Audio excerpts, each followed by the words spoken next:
Uniaselv, posso ver o meu futuro. Com a Uniaselv, posso ser o que eu quiser. Viver o presente intensamente, com um ensino eficiente. Não basta saber, é preciso saber fazer. Na Uniaselv você tem qualidade de ensino, um ótimo time de professores e um ambiente moderno para quem quer aprender, estudar e melhorar. Uniaselv.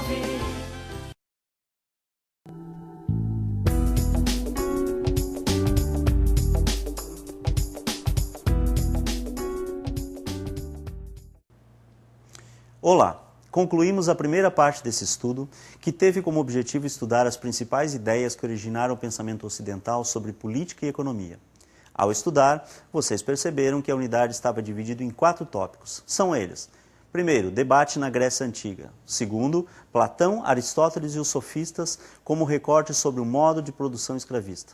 Terceiro, o pensamento político e econômico na Idade Média, abordando o modo de produção feudal. E, por último, filosofia, economia e política na modernidade. Você foi apresentado ao conceito de modo de produção.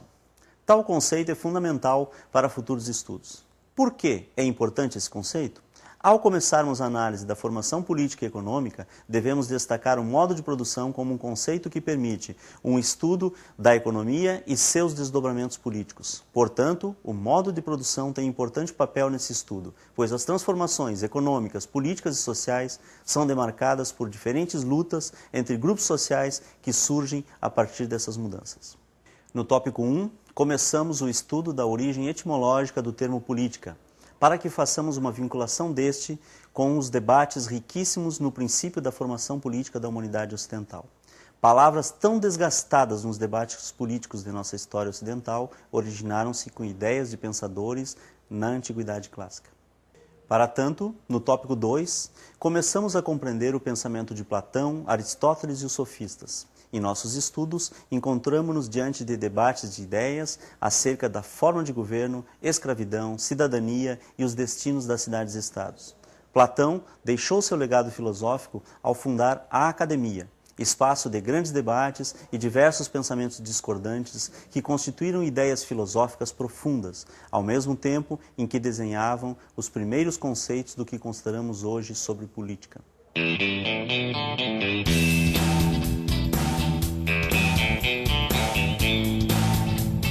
Como vocês estudaram, Aristóteles, em suas ideias, distinguia 3 regimes de governo: monarquia, aristocracia e democracia. Importantes conceitos no campo político, pois ocupam as discussões mesmo após os primeiros debates na Grécia Antiga. Observaram também que, em acordo com outros pensadores, Aristóteles e seus discípulos não consideravam todos aptos para participar das decisões políticas. Em suas ideias, acreditavam existirem homens aptos a governar, enquanto para outros reservava outras tarefas na sociedade. Estudamos também a retórica sofista, que se utilizou das palavras para conquistar jovens interessados em adquirir poder e reconhecimento pelo dom de bem utilizar as palavras. Seu poder de persuasão era conhecido na Grécia e fez escola na história da política. Nessa unidade, também fomos apresentados ao modo de produção escravista. Ressaltamos que esse modo de produção convivia com as discussões sobre democracia, mesmo que a maior parte da população não tivesse direito de voz e muito menos de voto. O tópico 3 trata do período medieval, considerado erroneamente como o período das trevas. Essa denominação foi criada posteriormente, ou seja, no período renascentista, para valorizar o pensamento humanista. Afirmamos nesse caderno a importância da Igreja no pensamento medieval e o controle político de que esta era detentora.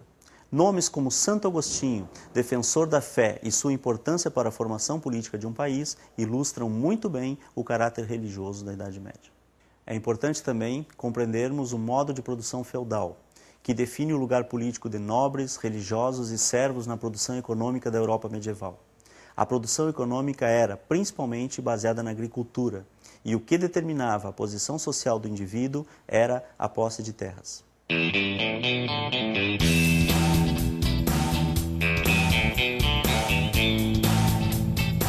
Finalmente, vocês, alunos, estudaram a modernidade e a profusão de novos pensamentos em várias áreas, inclusive na política e economia. A modernidade é a transição do feudalismo para o capitalismo, ainda incipiente. Lembremos que, em se tratando de política, os Estados nacionais coincidem com os preceitos capitalistas emergentes. Chamo sua atenção para a palavra Estado, que começa a ser utilizada na modernidade, apontando um novo contexto em que as fronteiras territoriais começam a desenhar os países que, hoje, conhecemos como formadores do continente europeu. Pensadores como Nicolau Maquiavel e Thomas Hobbes definem teorias que mostram outro momento na história do pensamento político. O termo maquiavelismo ainda é associado a ações ardilosas para o controle de uma população. Podemos, assim, compreender a importância da modernidade enquanto produção de pensamentos fundadores da política apropriada para o Estado moderno. Destacamos ainda, nessa unidade, o mercantilismo, política econômica que afetou profundamente a vida na América, visto que a forte intervenção do Estado na economia exigia que as colônias fossem as sustentadoras da hegemonia e prepotência dos Estados nacionais que surgiam no velho continente. Boa continuação em seus estudos e descobertas, e até o próximo encontro. Com a Uniaselv posso ver o meu futuro. Com a Uniaselv posso ser o que eu quiser. Viver o presente intensamente, com um ensino eficiente. Não basta saber, é preciso saber fazer.